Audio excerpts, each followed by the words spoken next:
అందరికీ నమస్కారం అండి. నా పేరు వాడ్రేవ్ ఆదినారాయణరావు. మనం ఇప్పుడు ఉగాది నుంచి ఈ సంవత్సరం మొత్తం కూడా ఎలా ఉండబోతుంది, మనకి ముఖ్యంగా సింహరాశి వాళ్ళకి ఎలా ఉండబోతోంది, ఆదాయ వ్యయాలు ఎలా ఉన్నాయి, ముఖ్యంగా సింహరాశిలో ఉన్న నక్షత్రాలు ఏంటి, పాదాలు ఏమిటి అనేది ఇప్పుడు మనం తెలుసుకుందాం. సింహరాశి వారికి సింహరాశిలోనే మఖ నక్షత్రం ఉంది. 1, 2, 3, 4 పాదాలు. పుబ్బ 1, 2, 3, 4 పాదాలు. ఉత్తర 1వ పాదం. ఈ 9 పాదాల వారు మీ రాశిలో సింహరాశిలో ఉంటారు. ముఖ్యంగా సింహరాశి వారికి ఆదాయం 11, వ్యయం కూడా 11. ఎంత సంపాదిస్తారో అంత ఖర్చు పెట్టేస్తూ ఉంటారు. అలాగే రాజపూజ్యం 3, అవమానం 6. సింహరాశి వారికి మీ రాశి వారికి అంటే గురుబలం చాలా బాగుంది. ఆయన మిమ్మల్ని కంటికి రెప్పలాగా అద్భుతంగా కాపాడబోతున్నాడు. ఈవెందో రాహు 7వ స్థానంలో ఉన్నా, 8వ స్థానంలో శని ఉన్నా సరే ఆయన గురుడు మిమ్మల్ని కాపాడుతాడు. పైగా శనీశ్వరుడికి కూడా గురుదృష్టి పెట్టేస్తాడు. కాబట్టి భయపడవలసిన అవసరం లేదండి. రెమెడీ చేసుకుందాం. ముఖ్యంగా సింహరాశి వారికి మీ రాశిలోనే కేతు ఉండడం వలన కొద్దిగా చిన్న అంటే కేతు ఎప్పటి నుంచి వస్తున్నాడు అది తెలుసుకుందాం. 18th మే నుంచి కేతు సింహరాశిలోకి వస్తున్నాడు. సింహరాశిలో కేతు మంచివాడే, చెడు ప్రభావం ఏం చేయడండి. కొద్దిగా చికాకులు, కోపము ఉంటాయి, మీకు స్పీడ్నెస్ ఉంటుంది. కొద్దిగా మీ వాక్కు కొద్దిగా జాగ్రత్తగా ఉండాలండి. ఎందుకంటే కనిపించిన వాళ్ళ మీద మీరు ఫైర్ అయిపోతుంటారు, తిట్టేస్తూ ఉంటారు. ఏమనుకోకండి చెప్పానని. కొద్దిగా మీకు వాక్కు కొద్దిగా మీ మాట కొద్దిగా జాగ్రత్తగా ఉంటే సరిపోతుంది, ప్రాబ్లం లేదు.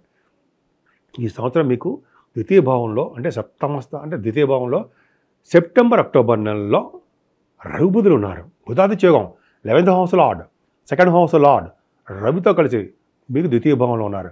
ఫైనాన్షియల్గా ఏమాత్రం ఇబ్బంది పడరు. అంటే మీ ధనయోగం బాగా ఈ సంవత్సరం మొత్తం కూడా బాగా ఉండబోతోంది. 15వ తారీఖు గురుడు ప్రభావం వలన, లాభస్థానంలో గురుడు ఉండడం వలన, ద్వితీయ భావంలో రవి ఉండడం వలన ఇంకేం కావాలండి, ధనానికి ఏమాత్రం ఇబ్బంది పడరు.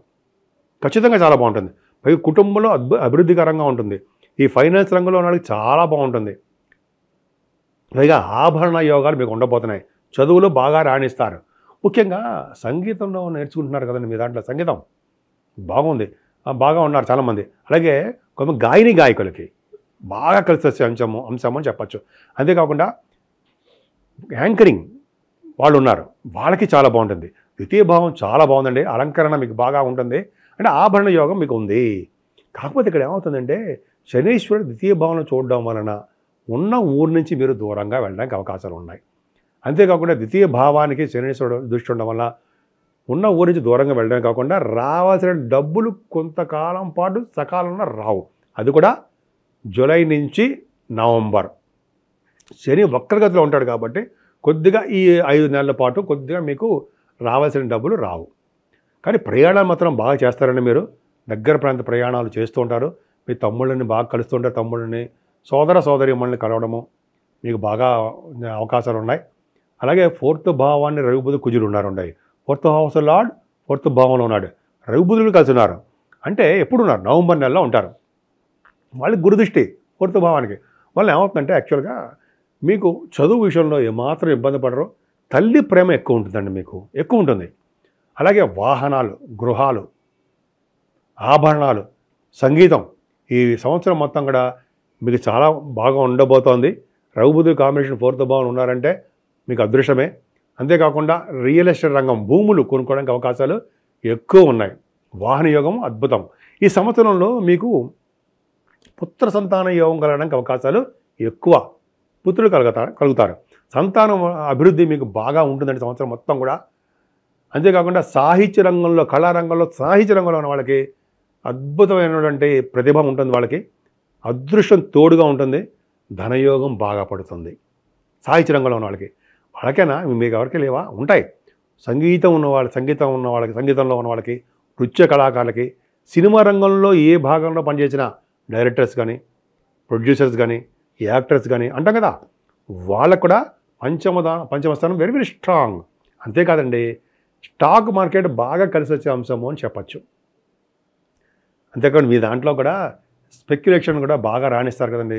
కొంతమందికి మంత్రి పదవులు రావడము, మంత్రసిద్ధి కలగడము, ధర్మకార్యాలు, శుభకార్యాలు చేయడము అద్భుతంగా ఉంది కదండి. మీకు మాట నేర్పడతడం మీకు బాగా వచ్చు. అంతేకాకుండా సప్తమ స్థానంలో రాహు ఉన్నాడు. సప్తమ స్థానంలో ఉన్న రాహుకి గురుదృష్టి ఉంది, అదృష్టం. సప్తమ స్థానంలో రాహు ఉంటే మంచిదా కాదు కదండి. సప్తమ స్థానంలో రాహు ఉంటే భార్యాభర్తను దూరంగా పెట్టడము, కొంతమందికి ద్వితీయ వివాహం అవి పక్కా పెడదాం బాగోదు. కానీ ఒక రాహు సప్తమ స్థానంలో మంచివాడు కాదు. వివాహాల విషయంలోనూ, భార్యాభర్తల విషయంలోనూ కొంచెం చిన్న ఇబ్బంది కలిగించడము, అలాగే బిజినెస్ పార్ట్నర్స్ విషయంలోనూ ఇబ్బంది కలిగించడం ఉంటుంది కదా. అలాగే చిన్న చిన్న వ్యవహారాలు అంటే దూర ప్రాంత ప్రయాణాలు చేయడంలోనూ ఇబ్బంది కలుగుతూ ఉంటుంది. సప్తమ స్థానం రాహు మంచివాడు కాదు. అంటే సర్పదోషము అంటాం. పంచమ స్థానంలో ఉన్న అలాగే రాహు సప్తమ స్థానంలో ఉన్న దోషం ఉంటుంది, సర్పదోషం ఉంటుంది. అందుకనే ఆయనకు అంత దోషాలు ఉన్నా గురుడు కాపాడుతాడండి. గురు దృష్టి సప్తమ స్థానం ఉండడం వల్ల కంట్రోల్ అవుతాడు రాహు. అయినా కూడా మీరు అమ్మవారి పూజలు చేసుకోవాల్సిందే. సో సప్తమ భావం బాగుంది కాబట్టి ఏమాత్రం ఇబ్బంది పడాల్సిన అవసరం లేదు. కానీ అష్టమ స్థానంలో శని ఉన్నాడు.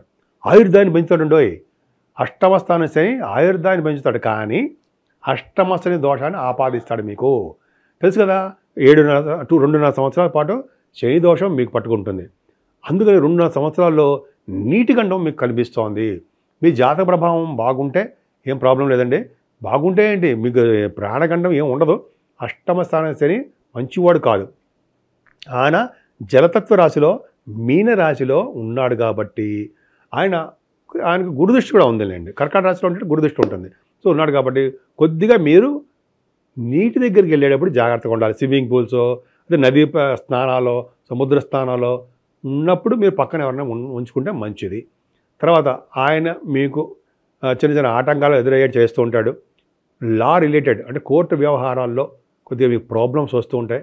కొద్దిగా జాగ్రత్తగా ఉండండి. అందుకనే శివాభిషేకాలు చేసుకుంటూ రావి చెట్టు దగ్గర దీపారాధన పెట్టి నెయ్యితోటి, అంటే నూనె అంటే నువ్వుల నూనె, శనీశ్వరుడు దోషాలు పోతాయి. రావి చెట్టు దగ్గర పెడితే 11 ప్రదక్షిణాలు చేయడం వలన మీకు రెమెడీస్ మరి చెప్తానండి. అష్టమ స్థానం దోషం చాలా ఎక్కువ ఉంది. ప్రాణగండం మాత్రం ఉండదు. శనీశ్వరుడు అష్టమ స్థానంలో ఉన్నా, అష్టమాధిపతితో కలిసి ఉన్నా, అష్టమ స్థానాన్ని చూసినా సరే నేను వాళ్ళకి ఎటువంటి ప్రాబ్లమ్స్ బాలరిష్టాలు ఉన్నా ఎటువంటి అరిష్టాల్లో పోగొట్టి దీర్ఘాయుర్దాయాన్ని ఇస్తాను అని ఉంది, చోట ఉంది, చదివాము. సో మీ జాతకంలో కూడా చూసుకోండి. అష్టమ స్థానం శనిలో ఉన్న, అష్టమ స్థానం ఉన్న దోషం లేదు, చంపడు. ఆయన దోషాలు ఇస్తాడు. మర్చిపోతూ ఉండడము ఉంటుంది కదా, మనం మర్చిపోతూ ఉంటాం. అలాగే స్పీడ్గా ఉంటారు మీరు, కానీ స్పీడ్నెస్ తగ్గిపోతూ ఉంటుంది. జాగ్రత్తగా ఉండాలి. ఏదైనా వ్యాపార అభివృద్ధి బాగుంటుందండి, కానీ ఉద్యోగాల్లో మాత్రం భద్రత తక్కువ.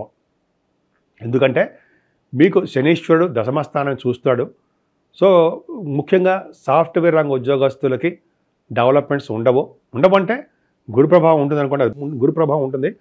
కొద్దిగా ఆటోమొబైల్ ఇండస్ట్రీస్లో ఉన్న వాళ్ళకి వ్యాపారాల్లో కొద్దిగా ఇబ్బంది కలుగుతూ ఉంటుంది. దశమ స్థానం శని చూస్తున్నాడు కాబట్టి ఈ కోల్ రిలేటెడ్ సంబంధించిన వాటిల్లోనూ శని కారకత్వాల్లో పనిచేసేటువంటి ఉద్యోగాల్లోనూ ఆటోమొబైల్ ఇండస్ట్రీస్ అనుకోవచ్చు, సిమెంట్ పరిశ్రమ అనుకోవచ్చు, సాఫ్ట్వేర్ రంగ ఉద్యోగస్తులు అవ్వచ్చు. ఇట్లాగా దశమ స్థానం ఆడవాళ్ళు కూడా చెప్తున్నానండి, మీరు చాలా కష్టించి పనిచేయాలి, నిజాయితీగా ఉండాలి, డెడికేటెడ్నెస్ ఉండడం వలన శని భగవానుడు కాపాడతాడు. శనీశ్వరుడు గాయత్రి మంత్రం చేసే వాళ్ళకి, అలాగే పెద్దలని పూజించే వాళ్ళకి, అంటే మనం ఉంటాం కదా ఓల్డ్ ఏజ్ హోమ్స్ అంటాం కదా, వాళ్ళకి ఇలా సేవ చేయడం వలన శని వలన వచ్చే దోషాలు మీకు ఆపాదింపబడవు, అంటే మీకు రావు, తక్కువగా ఉంటాయి.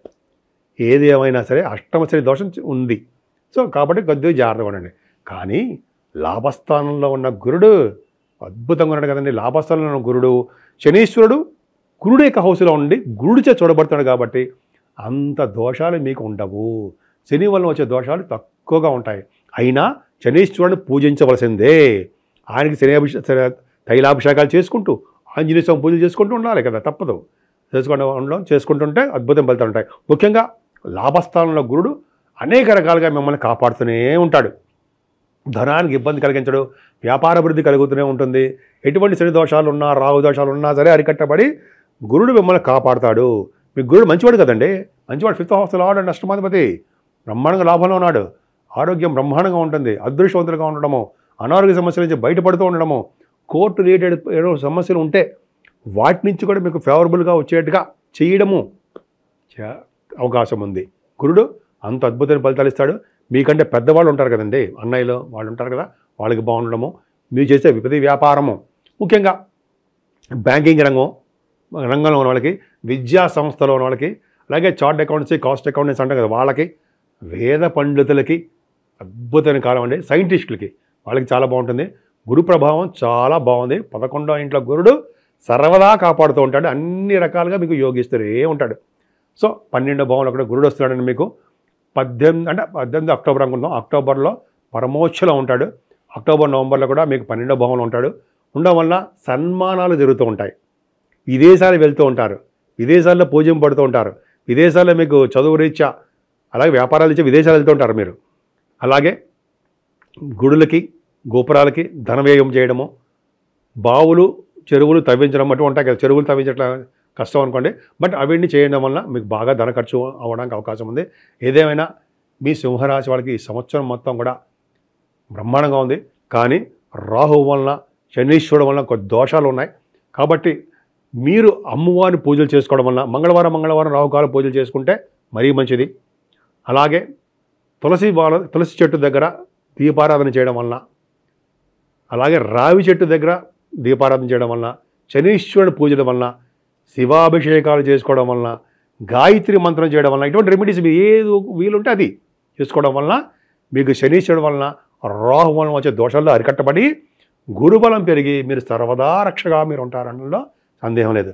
మీరు అన్ని రంగాల్లోనూ ముందంజలో ఉంటారని సంపూర్ణమైన ఆరోగ్యవంతులుగా ఉండాలని అలాగే మీ భార్యాభర్తలు కలిసి ఉండాలని నేను మనస్ఫూర్తిగా కోరుకుంటున్నాను.